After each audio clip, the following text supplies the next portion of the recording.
அவரை பார்த்தது மட்டுமல்ல, இவ்வளவு மகிமை பொருந்தினவரா இருக்கிறாரே, இவர் வெறும் இல்யூஷனா, ஒரு மாயமான பிம்பமா, இல்ல இவருக்கு சரீரம் இருக்குதான்னு சொல்லி என்ன பண்ணாங்க, அவரை தொட்டு பார்த்தார்கள். ஆமேன்.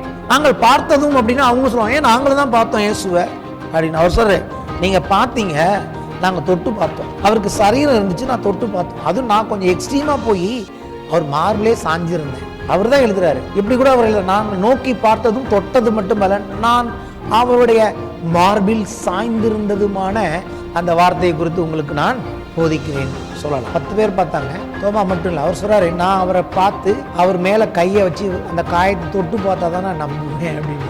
இதை கேட்ட இயேசு என்ன பண்ண, ஐயோ இந்தியாவுக்கு சுவிசேஷம் கொண்டு போறவன் இப்படி சொல்லிட்டானே, அவனுக்காக ஸ்பெஷலா இன்னொரு நாள் என்ன பண்ணுகிறார், இயேசு தன்னை காண்பிக்கிறாரு. அப்ப சொல்ற, தோமா இங்க வா, வந்து தொட்டு பார்த்துக்கோங்கிறாரு. ஸோ இயேசு எல்லாரையும் தொட்டு பார்க்க அனுமதிச்சார். ஏன் தொட்டு பார்க்க அனுமதிச்சார்னா, அது ரொம்ப முக்கியம். தொட்டு பார்த்த பொழுது அவர்களுக்கு தெரிந்தது ஒரு சரீரம் இருந்தது. இப்போ மரித்து உயிரோடு எழுந்துட்டார். அந்த காயங்கள் இருந்த இடத்தை தோமா தொட்டு பார்த்தோன்னா என்ன தெரியுமா சொன்னார், தோமா என் ஆண்டவரேன்னு மட்டும் சொல்ல, என் ஆண்டவரே என் தேவனே என்றார்.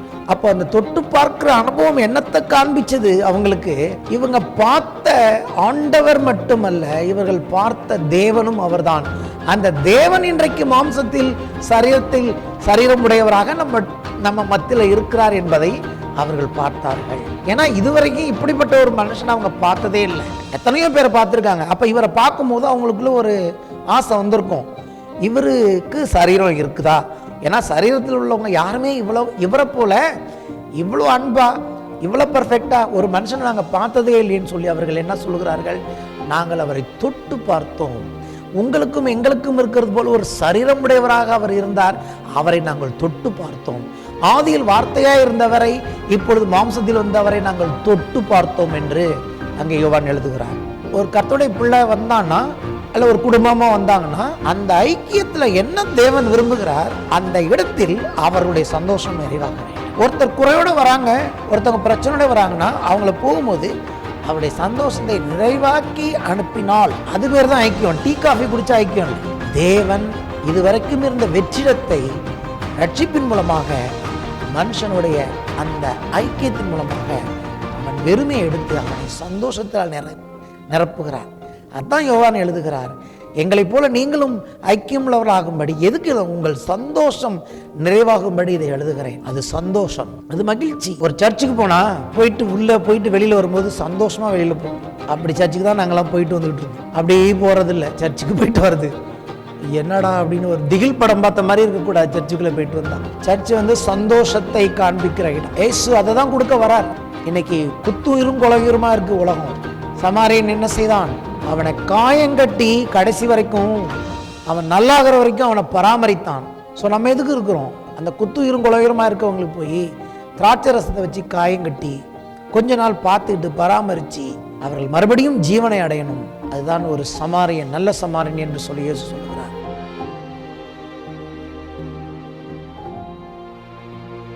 வாசிப்போம். 1 யோவான் 1ஆம் அதிகாரம் முதல் 4 வசனங்கள். இன்னைக்கு அந்த ஃபர்ஸ்ட் 4 வசனத்தை மட்டும் பார்க்க போகிறோம். முதல் 4 வசனங்கள். ஆதி முதல் இருந்ததும், நாங்கள் கேட்டதும், எங்கள் கண்களினாலே கண்டதும், நாங்கள் நோக்கி பார்த்ததும், எங்கள் கைகளினாலே தொட்டதுமாயிருக்கிற ஜீவ வார்த்தையை குறித்து உங்களுக்கு அறிவிக்கிறோம். அந்த ஜீவன் வெளிப்பட்டது, பிதாவிடத்தில் இருந்ததும் எங்களுக்கு வெளிப்பட்டதுமான நித்தியமாய் இருக்கிற அந்த ஜீவனை நாங்கள் கண்டு அதை குறித்து சாட்சி கொடுத்து அதை உங்களுக்கு அறிவிக்கிறோம்.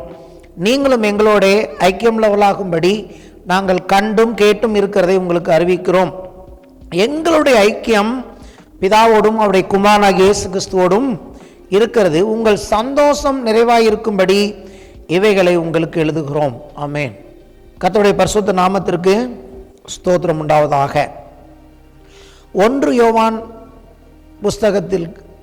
புஸ்தகத்தை நம்ம தியானிக்கிறதுக்கு முன்னாடி என்ன, இந்த புஸ்தகத்தின் பிரதானமான நோக்கம் என்ன அப்படிங்கிறத நம்ம முதல்ல புரிஞ்சுக்கணும்.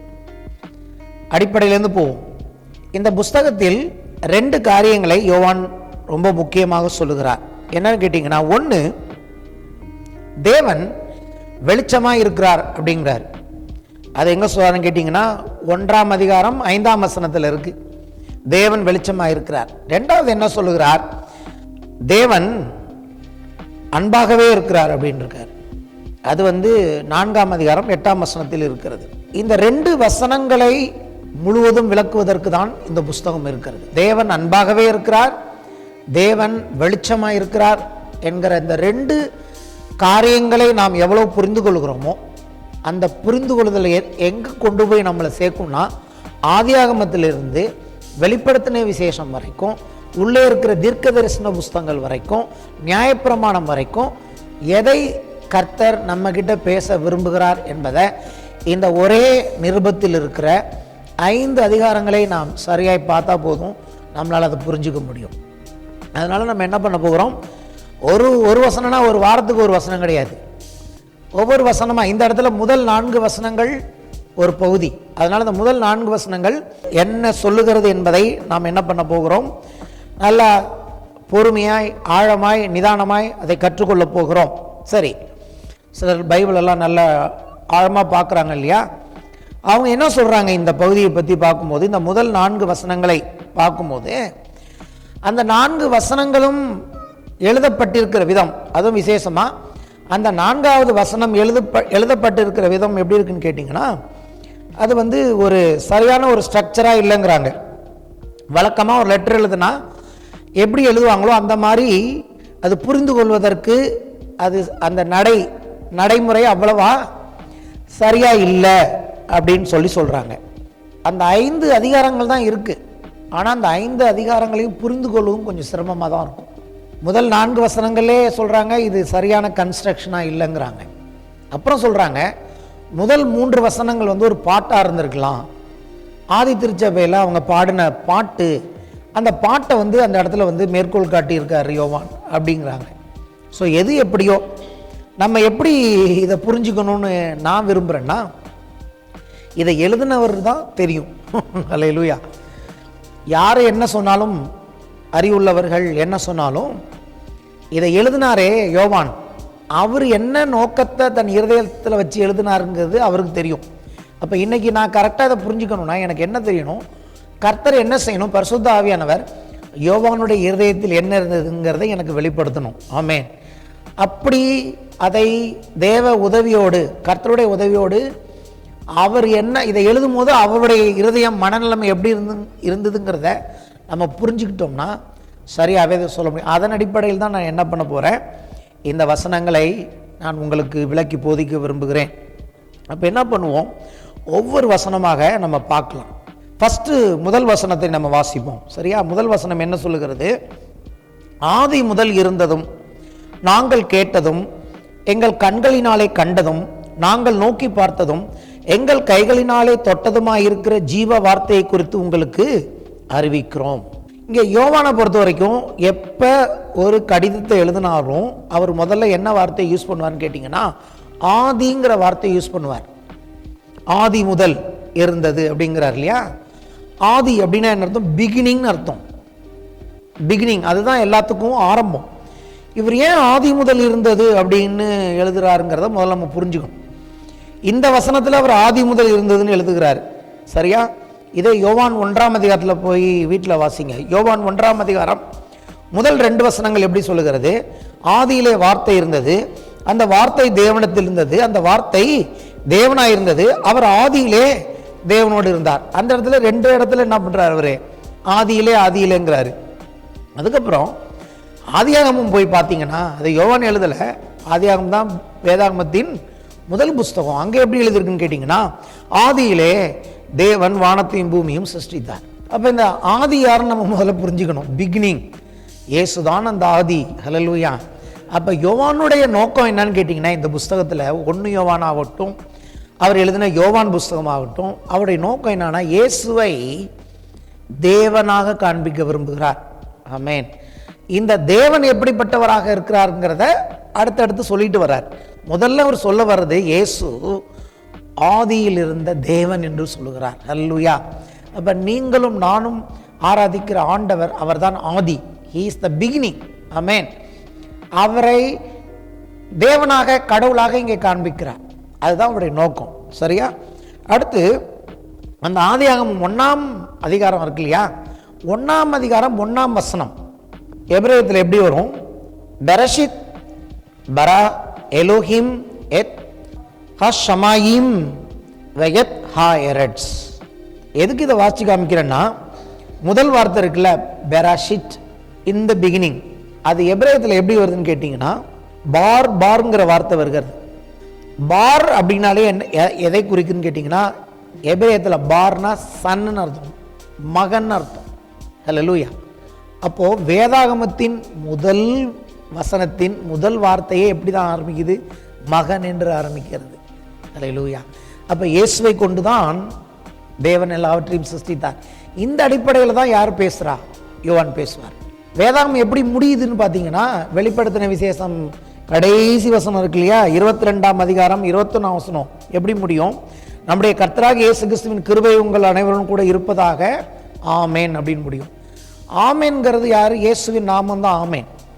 அப்போது பரிசுத்த வேதாகமம் ஆதியாகமம் 1ஆம் அதிகாரம் 1ஆம் வசனத்தில் இயேசுவை கொண்டு ஆரம்பித்து கடைசியாக வெளிப்படுத்தின விசேஷத்தில் எப்படி முடியுதுன்னா இயேசுவை கொண்டு முடிகிறது. ஹல்லேலூயா.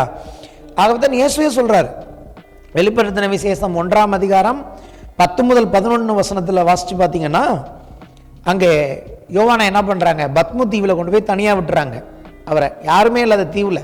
அப்போ அவர் எழுதுகிறார், கர்த்தருடைய நாளில் ஆவிக்குள்ளானேன், அப்பொழுது எனக்கு பின்னாலே எக்கால சத்தம் போன்ற பெரிய ஒரு சத்தத்தை கேட்டேன். என்ன சத்தம்? எக்காலம் போல ஒரு பெரிய சத்தத்தை கேட்டாராம். அந்த சத்தம் சொன்னிச்சான், என்ன சொன்னிச்சு? அது நான் அல்பாவும் ஒமேகாவும் முந்தினவரும் பிந்தினவருமாய் இருக்கிறேன் என்றது. ஆமென். இயேசு என்ன சொல்றார்? அவரே முதல்ல யோவான்கிட்ட தரிசனத்தில், பரலோக தரிசனத்தில் பார்க்கும்போது இயேசு சொல்றாரு, நான் தான் ஆரம்பம் முடிவு, நான் தான் முந்தினவர் பிந்தினவர், நான் தான் ஆலஃப் தவ். இங்கே கிரீக்கில் இருக்குது நியூ டெஸ்டமெண்ட், அதனால அல்ஃபா ஒமேகான்னு இருக்குது. ஆக்சுவலாக அது வந்து எபிரேயத்தில் தான் எப்படி வந்திருக்கணும்? ஆலஃப் தவ் என்று வந்திருக்க வேண்டும். அப்போ அவர் தான் ஆரம்பம், அவர் தான் முடிவு. அப்போது 1 யோவானை நீங்கள் புரிஞ்சுக்கணும்னா முதல்ல ஆதியை புரிந்து கொள்ள வேண்டும். ஆமென்.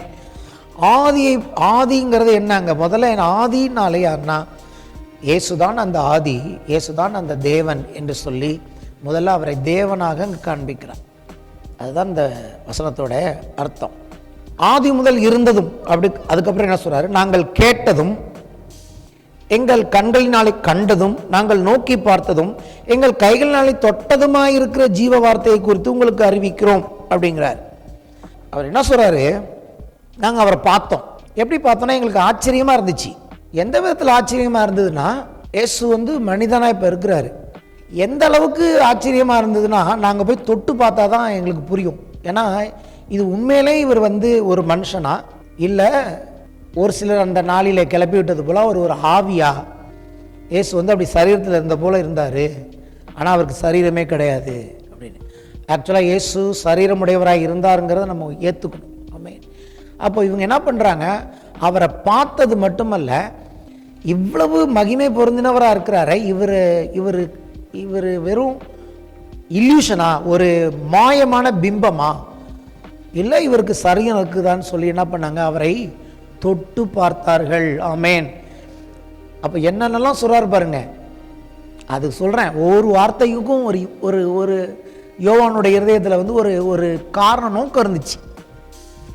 நாங்கள் பார்த்ததும் அப்படின்னா அவங்க சொல்லுவாங்க, ஏன் நாங்களும் தான் பார்த்தோம் இயேசுவை அப்படின்னு. அவர் சொல்ற, நீங்கள் பார்த்தீங்க, நாங்கள் தொட்டு பார்த்தோம். அவருக்கு சரீரம் இருந்துச்சு, நான் தொட்டு பார்த்தோம். அதுவும் நான் கொஞ்சம் எக்ஸ்ட்ரீமாக போய் அவர் மார்பிளே சாஞ்சிருந்தேன். ஹல்லேலூயா.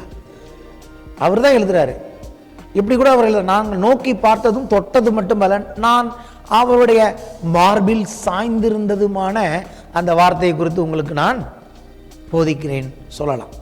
தோமா என்ன சொல்றாரு? இயேசு உயிர்த்தெழுந்துட்டார் அப்படின்னு சொல்றாங்க. சொன்னோன்னா என்ன சொல்றாரு? எல்லாரும் பார்த்தாங்க, இவர் மட்டும் அங்கே இல்லை.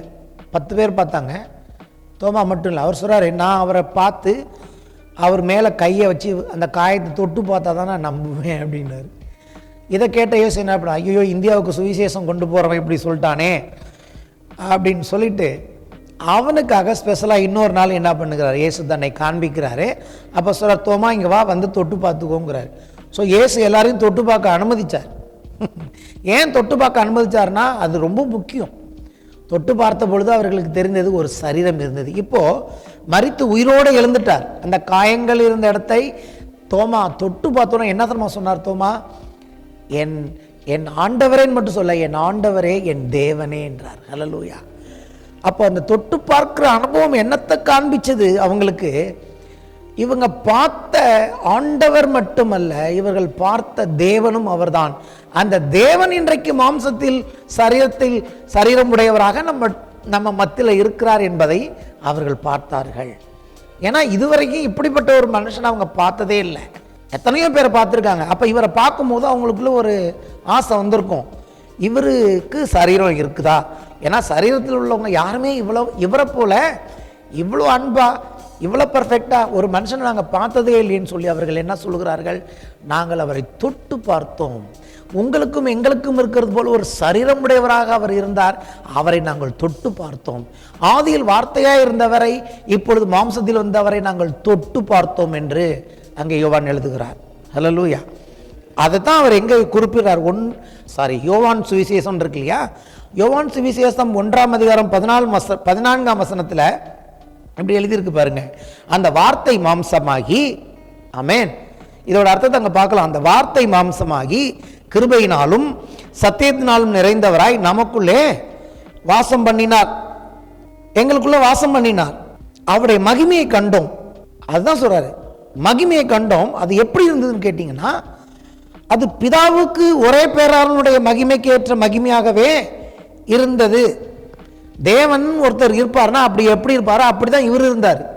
அப்போ நாங்கள் தேவனை பற்றி தெரிஞ்சு நாங்கள் இப்போ அவருடைய மகிமை அப்படியே இவர்கிட்ட பார்க்குறோம்.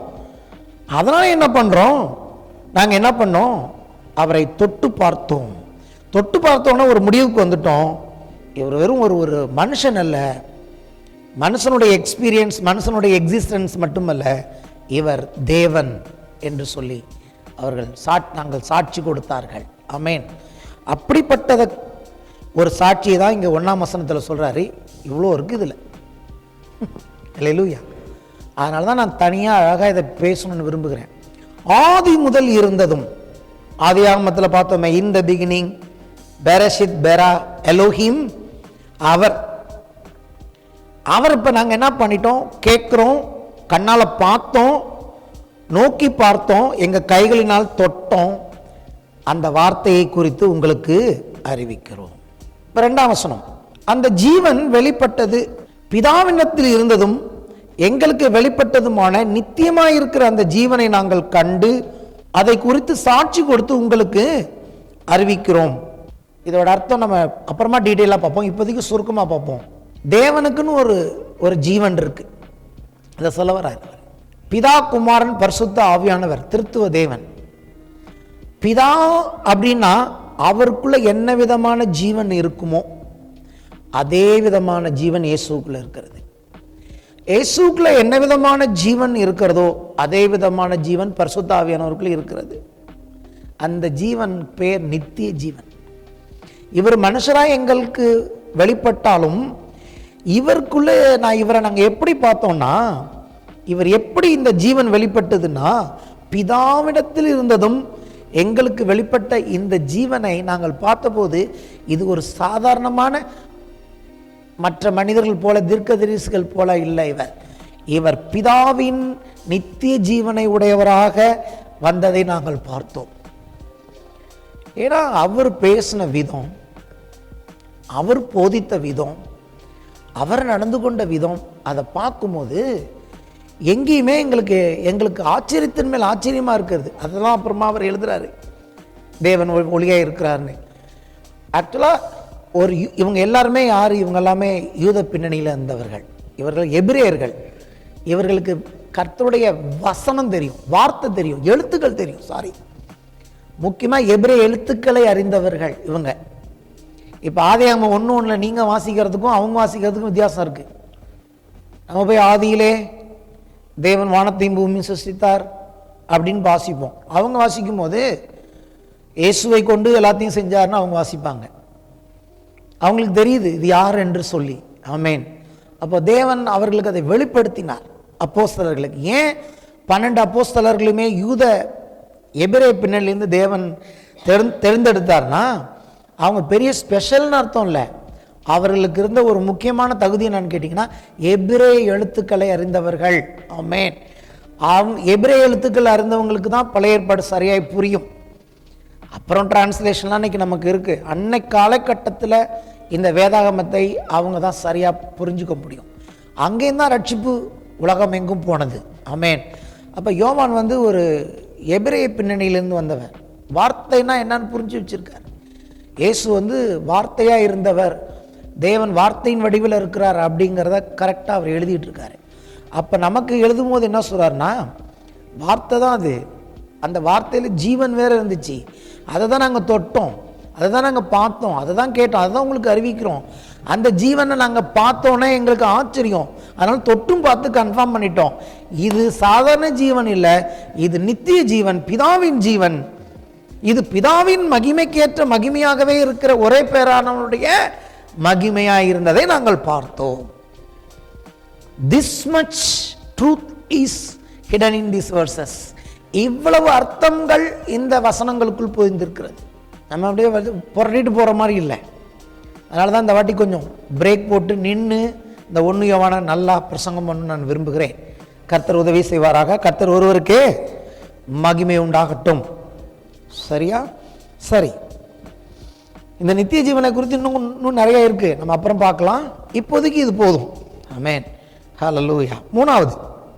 மூன்றாவது வசனத்துக்கு போகும். மொத்தமே நம்ம இன்னைக்கு பார்க்க போகிறதே 4 வசனங்கள் தான், அதுக்கு தான் இன்னைக்கு நேரம் இருக்கும். 3வது வசனம், நீங்களும் எங்களோட ஐக்கியம் உள்ளவர்களாகும்படி.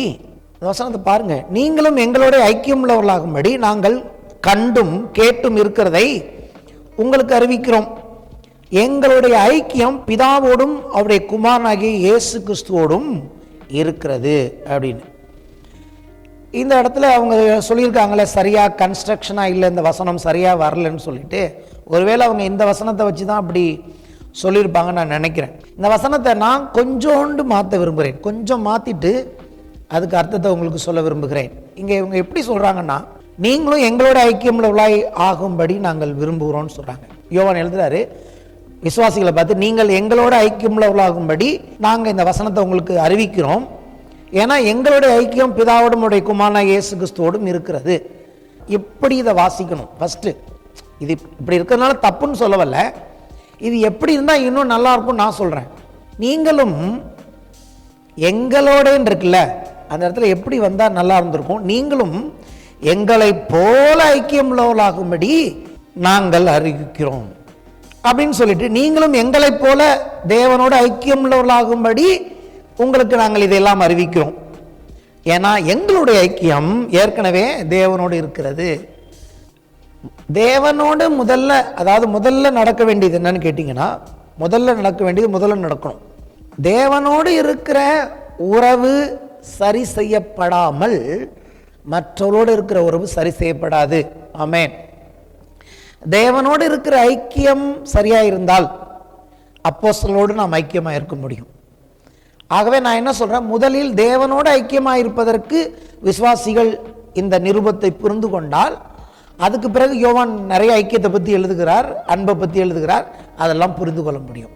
அப்போ இந்த இடத்துல நான் என்ன சொல்ல வருகிறேன், முதல்ல கர்த்தரோடு தேவனோடு இருக்கிற ஐக்கியம் சரியாக்கப்பட வேண்டும். சரி, தேவனோடு இருக்கிற மனுஷனுக்கு இருக்கிற ஐக்கியங்கிறது புது காரியமா? கிடையாது, அது ஏற்கனவே இருந்தது. ஹல்லேலூயா. இங்கே எழுதுறாரே, நீங்கள் தேவனோட ஐக்கியமாக இருக்கணும்னு சொல்லிட்டு, அது இப்போ தான் முதல்ல நடந்திருக்கா? இல்லை. ஆதியாகமத்தில் வாசிக்கும் போது முதல்ல ஏதேன் தோட்டத்தில் தேவனோடு ஆதாமும் ஏவாளும் ஐக்கியமாக இருந்தார்கள். அந்த ஐக்கியம் பாவத்தால் துண்டிக்கப்பட்டுடுச்சு. இப்போ மீண்டும் இயேசு வந்ததுனால, இயேசு கல்வாரி சிலுவையில் ரத்தம் சிந்தினதுனால இந்த ஐக்கியத்தை தேவன் மறுபடியும் நமக்கு கொடுக்குறார். அப்போ நாங்கள் எதுக்கு முதலில் உங்களை அழைக்கிறோம்னா, நீங்கள் தேவனோடு எங்களை போல தேவனோடு ஐக்கியம் உள்ளவர்களாகும்படி உங்களை அழைக்கிறோம். பவுல் என்ன சொல்கிறாரு? பவுல் எழுதும்போது ஒப்புரவாகும்படி நாங்கள் அழைக்கிறோம்னு சொல்கிறாரா இல்லையா? ஒப்புரவாகுதலின் ஊழியம் சொல்கிறாரா இல்லையா? The ministry of reconciliation. முதலாவது தேவனோடு ஒப்புரவாக வேண்டும். ஆமென். தேவனோடு ஒப்புரவாகும் போது அது மற்றவர்களோடு ஒப்புரவாகுவதற்கு உதவி செய்யும். அந்த விதத்தில் தான் நான் கொஞ்சம் இதை மாற்றி சொல்ல விரும்புகிறேன். அதுதான் காஸ்பல். சுவிசேஷங்கிறது என்ன? பவுல் எழுதுகிறார், நீங்கள் தேவனோடு ஒப்புரவாகும்படி உங்களுக்கு ஆலோசனை சொல்கிறோம், அதுதான் சுவிசேஷம் என்று சொல்லுகிறார். அப்போ இந்த இடத்துல நான் என்ன சொல்ல வருகிறேன், யோவான் எழுதியிருக்கிறார், அப்படி தான் எழுதியிருக்கிறார், எங்களோடு ஐக்கியமாக இருங்கன்னு. அது நல்லது தான். முதல்ல எங்களைப் போல நீங்கள் தேவனோடு ஐக்கியமாக இருக்கும் பொழுது அதுக்கப்புறம் எங்களோடும் நீங்கள் ஐக்கியமாக இருக்கலாம். ஏன்னா எங்களுடைய ஐக்கியம் பிதாவோடும் அவருடைய குமாரனாகிய இயேசு கிறிஸ்துவோடும் இருக்கிறது என்று சொல்கிறார். சரி, ஒரு பிரேக்கே இல்லாமல் சொல்கிறாரு. அதாவது இந்த ஜீவன் வெளிப்பட்டது உங்களுக்கு அறிவிக்கிறோம், ஐக்கியமாகுங்கள் அப்படின்னு சொல்கிறார்ல. இப்போ முதல் 2 வசனம் இயேசுவை பற்றி சொல்கிறார், இயேசு இருந்ததை பற்றி சொல்கிறார். 3வது வசனம் ஐக்கியத்தை பற்றி இவர் சொல்லும்போது இயேசு அங்கே இல்லை, இல்லையா? இயேசு மரித்து உயிர்த்தெழுந்து போயிட்டார். இப்போ இயேசு இருக்காரா? ஃபிசிக்கலாக இங்கே இல்லை. அவர் யோவான் எழுதினப்போ இயேசு இருந்தாரா? இல்லை. இயேசு ஏற்கனவே பரமேறி போயிட்டார். கரெக்டாக? ஆனால் அவர் எழுதுறது எப்படி இருக்குன்னு கேட்டிங்கன்னா, தொடர்ந்து அந்த ஐக்கியம் ஏற்கனவே இப்பயும் இருக்கிறது அப்படிங்கிற மாதிரி எழுதுறார். எப்படி உங்களுக்கு புரியுதான்னு தெரியல. அதோட இயேசுவோட நாங்கள் நடந்தோம், எங்களோட ஐக்கியம் இயேசுவோட இருந்துச்சு. இப்போ இயேசு உயிர்த்தெழுந்து போயிட்டார். ஆனால் தொடர்ந்து எழுதுறாரு, எங்களுடைய ஐக்கியம் பிதாவோடும் அவருடைய குமாரனோடும் இருக்கிறது. எப்படி எழுத முடியும்? அந்த போல் முன்னாடி அவங்களோட இருந்தார், ஐக்கியமாக இருந்தாங்க. இப்போ தான் அவர் இல்லையே. பெந்தகோஸ்தே நாளில் பரிசுத்த ஆவியானவர் என்ன பண்ணிட்டார்? பூமிக்கு வந்திருக்கிறார். இப்போ ஐக்கியம் அப்படின்னா யாரோட ஐக்கியம் இருக்குது? அதாவது இயேசு உயிர்த்தெழுந்த பிறகு இந்த லெட்டர் எழுதும் போது உண்மையான ஐக்கியம் யாரோட இருக்குன்னு கேட்டிங்கன்னா பரிசுத்த ஆவியானுடைய ஐக்கியம் தான் இருக்குது. அல்லேலூயா. அதுக்கு சொல்ல வரேன். வேத வசனமே அப்படி தான் சொல்லுகிறது.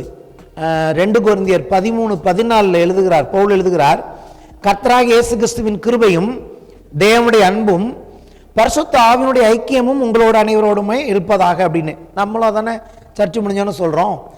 இன்னைக்கு நம்மளோடு ஐக்கியமாக இருப்பவர் ஆவியானவர். இவர் அப்படி எழுதியிருக்கலாம், அதுதான் சத்தியம். ஆவியானவருடைய ஐக்கியம் எங்களுக்கு இருக்கு அப்படின்னு எழுதியிருந்தா அது தப்பு கிடையாது. ஆனால் ஆவியானவரை பற்றி இவர் எழுதவே இல்லை. அப்படியே இயேசு இருந்தபோடையே இப்போவும் அவர் இருக்கிற மாதிரி எழுதுறாரு. இயேசுவோட எங்களுக்கு ஐக்கியம் இருந்துச்சு, இப்போ இயேசு போயிட்டாரு, இப்போ நாங்கள் இயேசுவோட ஐக்கியமாக இருக்கோம் அப்படின்னு எழுதுறாரு. ஆனால் அது சத்தியம் இல்லைன்னு அர்த்தம் இல்லை. அதை எப்படி புரிஞ்சுக்கணும்னு நான் சொல்ல விரும்புகிறேன். எப்படி எழுதுறாரு? எருசலேமில் காத்திருங்கள் அப்படின்னு சொன்னார். பெந்தகோஸ்தே அந்த நாளில் ஆவியானவர் சபையில் ஊற்றப்பட்டார். அல்லேலூயா. இப்போ நமக்கு ஆவியானவருடைய ஐக்கியம் நல்லாவே தெரியும். எப்படி தெரியும்னா, நம்ம ஆவியினால் நிரம்பி இருக்கிறோம். இப்போ ஆராதனையிலலாம் எவ்வளோ ஆவியானவர் நம்மை நிரப்பினார். அந்நிய பாஷை பேசுகிறோம், ஆவியானவருடைய சத்தம் கேட்குறோம், ஆவியானவர் வழிநடத்தல் நம்மளால் புரிஞ்சிக்க முடியுது, ஆவியானவரை நம்மளால் அனுபவிச்சுட்டு இருக்கோம், இல்லையா? அதனால தான் பவுல் எழுதுகிறார், ஆவியானவருடைய ஐக்கியம் இன்னைக்கு நம்மளோட இருக்குது. இயேசுவே சொன்னார், நான் போய் வேறே ஒரு தேற்றரவாளனை உங்களுக்கு அனுப்புவேனார். அப்போ அவர் போயிட்டாருங்கிறதுக்கு அது ஒரு ப்ரூஃபு. அவர் போய் இன்னைக்கு நமக்கு ஆவியானவர் அனுப்பியிருக்காரு. ஆனால் யோவான் எழுதுகிறார், எங்களுடைய ஐக்கியம் பிதாவோடும் அவருடைய குமாரனாகிய இயேசு கிறிஸ்துவோடும் இருக்காது. ஆவியானவர் இங்கே விட்டுட்டார். அப்படின்னா என்ன அர்த்தம்? அவர் விடலை. ஆவியானவரோட நீங்கள் ஐக்கியமாக இருந்தாலே அது பிதாவோடும் குமாரனோடும் ஐக்கியமாக இருப்பதற்கு சமம். ஏன்னா திருத்துவ தேவன் வரும்பொழுது பிதா குமாரன் பரிசுத்த ஆவியானவரை நீங்கள் எங்கேயுமே பிரிக்க முடியாது. அதெல்லாம் வர நாட்கள் நம்ம பார்ப்போம். இயேசுவையும் ஆவியானவரையும் பிரிக்க முடியாது, பிதாவையும் ஆவியானவரையும் பிரிக்க முடியாது. இன்னைக்கு பாவியாக இருந்த நம்ம இரத்தத்தால் கழுவி பிள்ளைகளாக்கி ஆவியினால் மறுபிறப்பு அடைந்து ஆவியானவரை இன்னைக்கு நமக்குள்ள வாசம் பண்ணுறார். அப்போ ஆவியானவர் நமக்கு என்ன உதவி செய்கிறார்? ஆவியானவரோடு நாம் ஐக்கியமாக இருப்பது, இயேசுவோடும் ஐக்கியமாக இருக்கிறோம், பிதாவோடும் ஐக்கியமாக இருக்கிறோம். ஆகவே இந்த இடத்துல யோவான் என்ன பண்ணுறாரு? ஆவியானவரோடு இருக்கிற ஐக்கியத்தை பற்றி பேசாமல் எங்களுடைய ஐக்கியம் பிதாவோடும் அவருடைய குமாரனாகிய இயேசு கிறிஸ்துவோடும் இருக்கிறது அப்படின்னு. அப்போது என்ன இந்த ஐக்கியம் எங்கே? ஏற்கனவே ஏதேனில் இருந்த ஐக்கியம்தான். இது துண்டிக்கப்பட்ட ஐக்கியம்.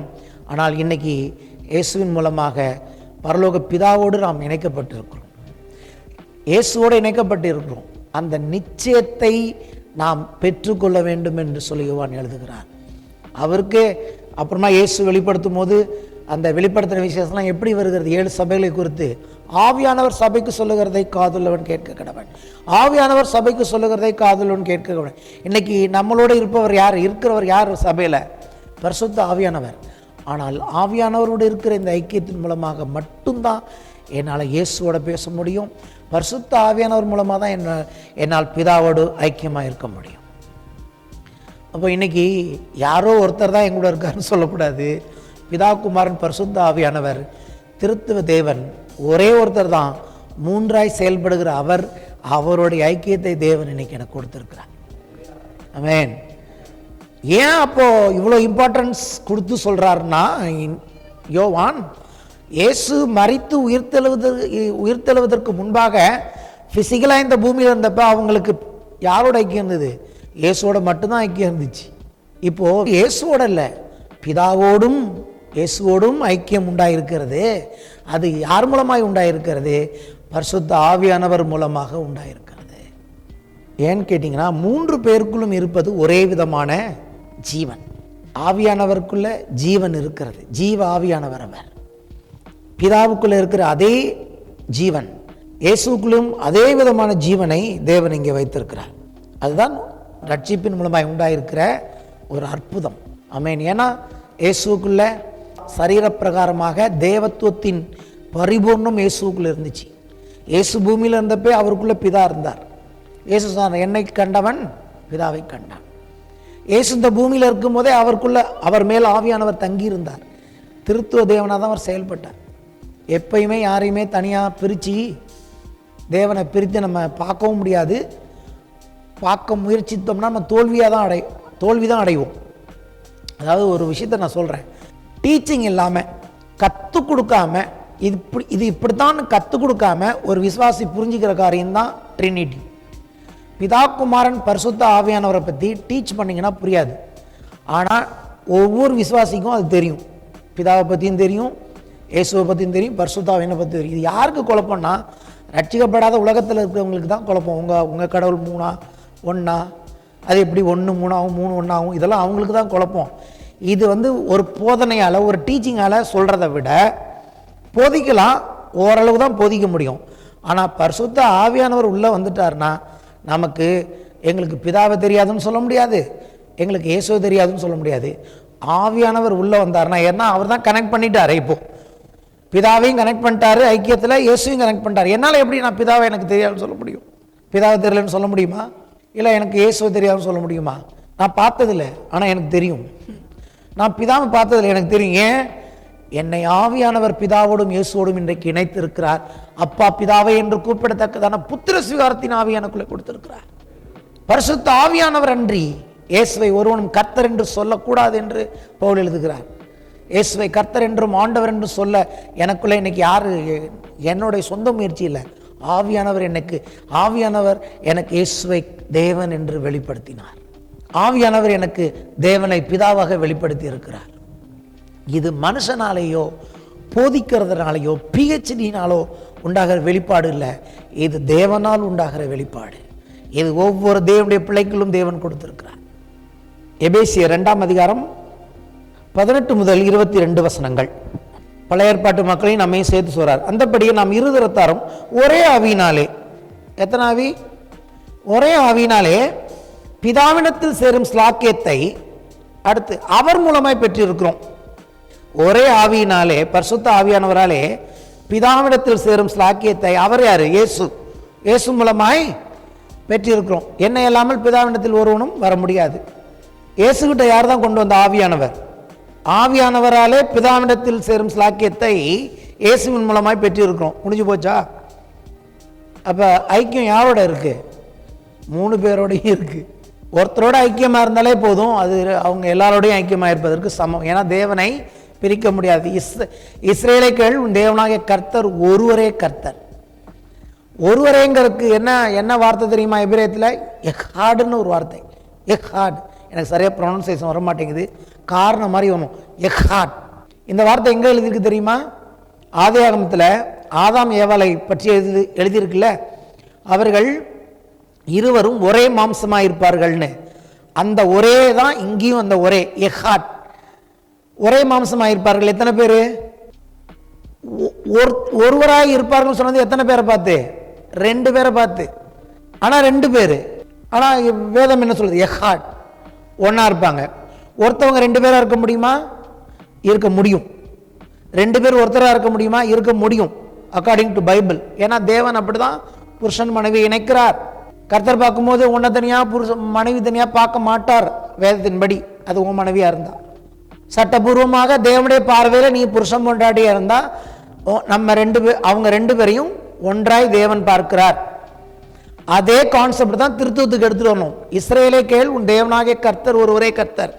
அப்ப அங்க எத்தனை பேரை சொல்றது? ஒருவருங்கிறது எலோஹிம் எழுதிருக்கு. எலோஹிம்ங்கிற வார்த்தை வந்து ப்ளூரல். ஷெமா இஸ்ராயேல், அதோனை, எலோஹினு, அதோனை, எஹாட். ஷெமா கேள் தான் ஆரம்பிக்கும். கேள், ஷெமா இஸ்ரேல், இஸ்ரேலே கேள், உன் தேவனாகிய கர்த்தர் ஒருவரே கர்த்தர். எலோஹிம் அப்படின்னா எலோஹிம்ங்கிறது ப்ளூரல் வேர்டு, பன்மையில வருது. எஹாடுங்கிறது 1. அப்ப என்ன அர்த்தம்? கர்த்தர் ஒருவர் தான், எந்த குழப்பமும் இல்லை. ஆனால் அவர் 3 நபராக செயல்படுகிறார். ஆனால் 3 பேரும் தனித்தனி வேலை. கணவனுக்கு தனி வேலை, மனைவிக்கு தனி வேலை. ஆனால் தேவன் 2 பேரையும் ஒன்றா தான் பார்க்குறார். 2 பேருடைய வேலையும் சேர்ந்து தான் அங்கே பூரணப்படுகிறது. இதை திருத்துவத்தில் புரிஞ்சுக்கணும். இப்போ பிதா, குமாரன், பரிசுத்த ஆவியானவர் அப்படின்னா இந்த ஒற்றுமை அப்படின்னா என்ன அர்த்தம்? அவங்க எப்போ எதை செஞ்சாலும் சேர்ந்தான் செய்வாங்க. மனுஷனை சிருஷ்டித்தப்ப 3 பேர் இருந்தாங்க. நமது சாயலின்படியும் நமது ரூபத்தின்படியும் மனுஷனை உண்டாக்குவோமாக. அப்ப ஆதாம சிருஷ்டித்தப்ப 3 பேரும் சேர்ந்து தான் அதை செஞ்சாங்க. ஹல்லேலூயா. அதுக்கு சொல்ல வருகிறேன். அப்ப ஐக்கியம் அப்படின்னா ஒருத்தரை விட்டு ஒருத்தர் வாழ முடியாது. ஹல்லேலூயா. எங்கூட இயேசு இருக்காரு அப்படின்னாலே பிதா இருக்கிறார். எங்கூட பிதா இருக்கிறார்னா பரிசுத்த ஆவியானவர் இருக்கிறார். இது என்ன எவ்வளவு நல்ல செய்தி நமக்கு. அதுதான் அவர் எழுதுகிறார். சரி, இந்த வசனத்தை பார்த்து முடிச்சிருவோம். அந்தபடியே நாம் இருதரத்தாரும் ஒரே ஆவியினாலே பிதாவிடத்தில் சேரும் ஸ்லாக்கியத்தை அவர் மூலமாய் பெற்றிருக்கிறோம். ஆகையால் நீங்கள் இனி அந்நியரும் பரதேசிகளுமாயிராமல் பரிசுத்தவான்களோட ஒரே நகரத்தாரும் தேவனுடைய வீட்டாருமாயிருந்து, ஒரே சிட்டிக்குள்ள கொண்டாந்துட்டாரு, ஒரே வீட்டுக்குள்ள கொண்டாந்துட்டாரு. நீ பரதேசி கிடையாது. இப்போ அப்போஸ்தலர், தீர்க்கதரிசிகள் என்பவருடைய அஸ்திவாரத்தின் மேல் கட்டப்பட்டவருமாய் இருக்கிறீர்கள். அதற்கு இயேசு கிறிஸ்து தாமே மூளைக்கல்லாய் இருக்கிறார். அவர் மேல் மாளிகை முழுவதும் இசைவாய் இணைக்கப்பட்டு கர்த்தருக்குள் பரிசுத்த ஆலயமாக எழும்புகிறது. அவர் மேல் நீங்களும் ஆவியினாலே தேவனுடைய வாசஸ்தலமாய் கூட்டி கட்டப்பட்டு வருகிறீர்கள். மூளைக்கல் இயேசு. இயேசு மேலதான் கர்த்தர் இந்த ஆலயத்தை கட்டிட்டு வராரு. எப்படி கட்டுறாருன்னா, யாரை வச்சு கட்டுறாருன்னா ஆவியானவரை கொண்டு கட்டுகிறார். ஆவியானவர் இப்ப நம்மளோட இருக்கிறாரு. ஆனா ஆவியானவர் யார் மேல உங்களையும் என்னையும் இன்னைக்கு கட்டிட்டு இருக்கிறாரு? இயேசுவின் மேல் நம்மை சபை ஒரு ஆலயமாய் கட்டி வருகிறார். அதனால தான் சொன்னேன், ஒரு வேலையை செஞ்சா அங்க 3 பேரும் இருப்பாங்க. ஆமேன். பிதாவிடத்தில் சேருகிற அந்த ஸ்லாக்கியம், பிதா அங்க இருக்கிறாரு. நம்மளை ஆவியானவர் இயேசு கொண்டு ஒரு ஆலயமாய் இணைத்து வருகிறார். இந்த ஆலயத்தின் வேலை அதுதான், சீயோனை கட்டி தேவன் மகிமையில் வெளிப்படுவார். ஸோ இன்னைக்கு தேவன் நம்மோடு இருக்கிறார். இந்த விதத்தில் இந்த வசனங்களை வாசிக்கணும். ஆதி முதல் பிகினிங் இருந்ததும், நாங்கள் கேட்டதும், எங்கள் கண்களினால் கண்டதும், நாங்கள் நோக்கி பார்த்ததும், எங்கள் கைகளினால் தொட்டதுமாயிருக்கிற ஜீவ வார்த்தையை குறித்து உங்களுக்கு அறிவிக்கிறோம். அந்த ஜீவன் வெளிப்பட்டது, பிதாவிடத்தில் இருந்ததும் எங்களுக்கு வெளிப்பட்டதுமான நித்தியமாயிருக்கிற அந்த ஜீவனை நாங்கள் கண்டு அதை குறித்து சாட்சி கொடுத்து உங்களுக்கு அறிவிக்கிறோம். நீங்களும் எங்களைப் போல ஐக்கியமுள்ளவர்களாகும்படி நாங்கள் கண்டும் கேட்டும் இருக்கிறதை உங்களுக்கு அறிவிக்கிறோம். எங்களுடைய ஐக்கியம் பிதாவோடும் அவருடைய குமாரனாகிய இயேசு கிறிஸ்துவோடும் இருக்கிறது. கடைசி வசனம், அதை மட்டும் சொல்லி முடிச்சிடறேன். உங்கள் சந்தோஷம் நிறைவாயிருக்கும்படி இவைகளை உங்களுக்கு எழுதுகிறோம். அது என்ன சொல்ல வர்றார்? ஐக்கியத்தை பற்றி சொல்றார். ஃபர்ஸ்ட், எங்களோட ஐக்கியம் பிதாவோடும் குமாரனோடும் இருக்கிறது. நீங்களும் தேவனோட ஐக்கியமாகும்படி தான் இதெல்லாம் உங்களுக்கு சொல்கிறோம். ஏன்னா உங்கள் சந்தோஷம் நிறைவாகும் அப்படிங்கிறார். அதாவது என்ன சொல்ல வர்றாரு? ஒரு மனுஷனுடைய சந்தோஷம் எப்போ நிறைவாகுதுன்னா, அவனுக்கு கடவுளோடு தேவனோடு இருக்கிற அந்த உறவு சரியாயிடுச்சுன்னா அவன் சந்தோஷம் சரியாயிடும். கர்த்தர் எப்படி சந்தோஷத்தை இந்த உலகத்தில் வச்சிருக்கிறாருன்னு கேட்டிங்கன்னா, ஐக்கியத்தில் தான் வச்சிருக்கிறாரு. ஒரு உதாரணம் சொல்கிறேன். தேவனும் ஆதாமும் ஐக்கியமுள்ளவர்களாக இருந்தார்கள், சந்தோஷமாக இருந்தாங்க. மனுஷன் தனிமையாக இருப்பது நல்லதல்ல, அவனுக்கு ஒரு ஏற்ற துணையை உண்டாக்குவேன்னு சொன்னார். அவனுக்கு ஒரு இன்னொரு ஐக்கியத்தை கொடுத்தாரு. தன்னோட இருக்கிற ஐக்கியம் இல்லாமல் இன்னொரு ஐக்கியத்தை கொடுத்தாரு. இப்போ இந்த இடத்துல நான் வரேன், யோவான் இருக்காரு. யோவான் சொல்றாரு, நீங்களும் எங்களோட ஐக்கியமாகுங்கிறாரு. சரியா? நான் சொன்னேன், முதல்ல தேவனோட இருக்கிற ஐக்கியம் சரியா இருந்தாதான் அப்போஸ்தலரோட இருக்கிற ஐக்கியம் சரியா இருக்கும், சபையோட இருக்கிற ஐக்கியம் சரியா இருக்கும், மற்றவர்களோட இருக்கிற ஐக்கியம் சரியா இருக்கும். சொல்ற முக்கியத்துவத்தை இப்போ ஏவாளை உண்டாக்குனார். ஏவாளை உண்டாக்குனப்போ என்ன விதமான சந்தோஷம் ஆதாமுக்கு உண்டாயிருக்கும்னா, ஏற்கனவே இருந்த சந்தோஷத்தை போல இன்னொரு மடங்கு சந்தோஷம். எப்போதுமே ஒரு உறவை தேவன் நமக்கு கொடுத்தா அதில் என்ன நடக்கணும் அப்படின்னா, புரிஞ்சுங்க, அது கணவனாகட்டும் மனைவியாகட்டும் பிள்ளைகள் தொடர்ந்தேச்சியாய் உறவுகள் நம்ம வாழ்க்கையில் கொஞ்சம் கொஞ்சமாக கூடிகிட்டே வருது இல்லையா?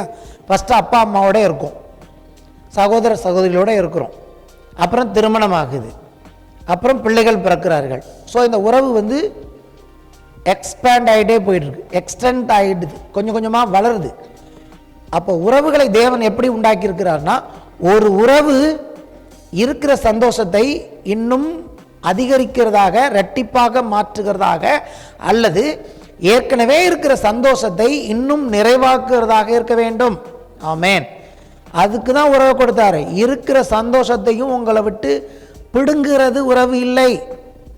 ஐக்கியம் என்பது என்னங்கிறது சொல்ல வருகிறேன். ஐக்கியமாக இருக்கணும், ஐக்கியமாக இருக்கணும், ஐக்கியமாக இருக்கணும். என்னன்னா, தேவனுடைய உண்மையிலே கர்த்தருடைய பார்வையில் ஐக்கியம்னா என்னன்னு கேட்டிங்கன்னா, கர்த்தரோட என்னைக்கு நம்ம ஐக்கியமாக ஆகிறோமோ அப்பொழுது நம்முடைய சந்தோஷம் நிறைவாகிறது.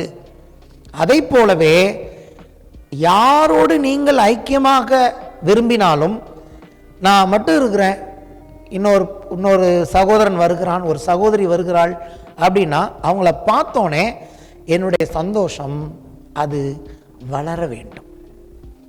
அப்படிப்பட்ட வளர்ச்சி தான் கிறிஸ்தவ வளர்ச்சி, அப்படிப்பட்ட வளர்ச்சி தான் சபையின் வளர்ச்சி. நீங்கள் எல்லாரும் சேரும்போது அந்த அளவுக்கு சந்தோஷம் நிறைவாய் மாற வேண்டும்.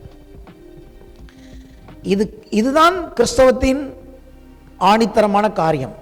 இப்படிதான் தேவன் விரும்புகிறார். ஒரு கர்த்தருடைய பிள்ளை வந்தான்னா, அல்ல ஒரு குடும்பமாக வந்தாங்கன்னா, அந்த ஐக்கியத்தில் என்ன தேவன் விரும்புகிறார், அந்த இடத்தில் அவருடைய சந்தோஷம் நிறைவாக வேண்டும். ஒருத்தர் குறையோடு வராங்க, ஒருத்தவங்க பிரச்சனையோட வராங்கன்னா, அவங்கள போகும்போது அவருடைய சந்தோஷத்தை நிறைவாக்கி அனுப்பினால் அது பேர் தான் ஐக்கியம். டீ காஃபி குடிச்சா ஐக்கியம் இல்லை, ஹோட்டலுக்கு போய் சாப்பிட்றது ஐக்கியம் இல்லை. அவர்கள் எந்த இடத்தில் அவர்களுக்கு குறை இருக்கிறதோ அந்த குறைவை நிறைவாக்குவது தான் ஐக்கியம்.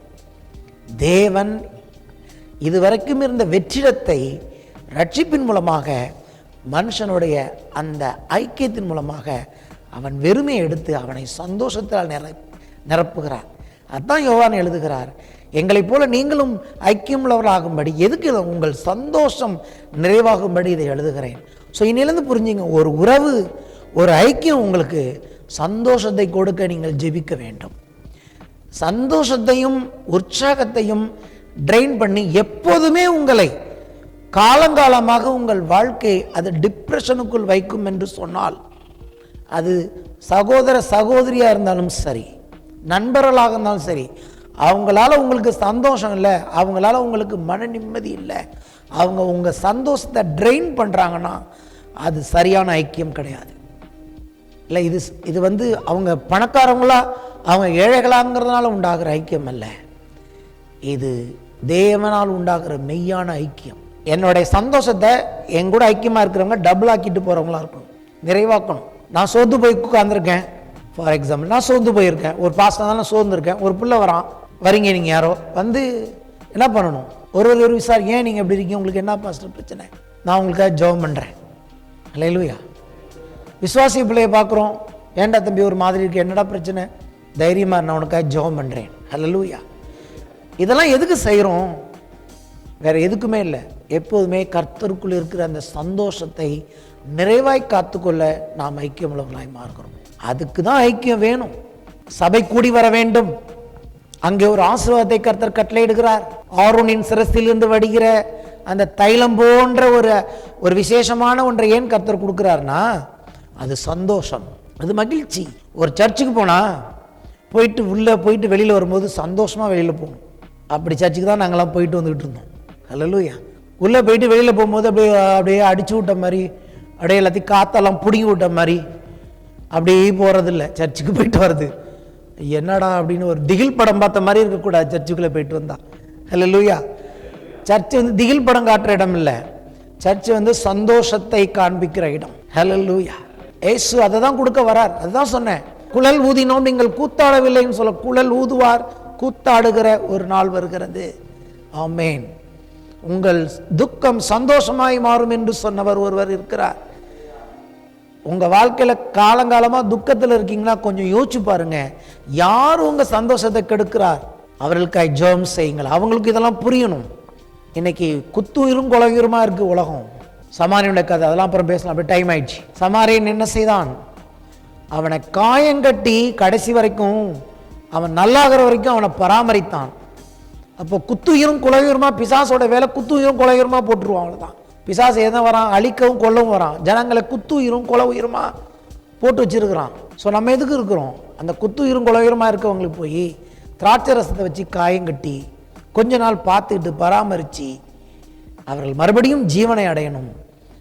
அதுதான் ஒரு சமாரியன், நல்ல சமாரியன் என்று சொல்லி இயேசு சொல்லுகிறார். இதை கொடுக்க தான் இயேசு வந்தார். ஏன்னா அவருக்குள்ள அந்த ஜீவன் இருந்தது. அந்த ஜீவனை இன்றைக்கு நமக்குள்ளே கொடுத்திருக்கிறார். இந்த அடிப்படையில் தான் 1 யோவானை நீங்கள் வாசிக்கணும். இப்படி போனீங்கன்னா 1 யோவான் வசனமாக பிரமாதமாக புரியும். எங்கே கற்றுக்கிட்டேன்னு கேட்டிங்கன்னா, நான் எல்லாருக்குமே சொல்கிறேன், இயேசுகிட்ட தான் கற்றுக்கிறேன். அல்லேலூயா. எனக்கு என்ன இயேசு சொல்லிக் கொடுக்குறாரோ அதை உங்களுக்கு பிரசங்கம் பண்ணுகிறேன். கர்த்தர் உங்களை ஆசீர்வதிப்பார். எழுந்து நிற்போம்.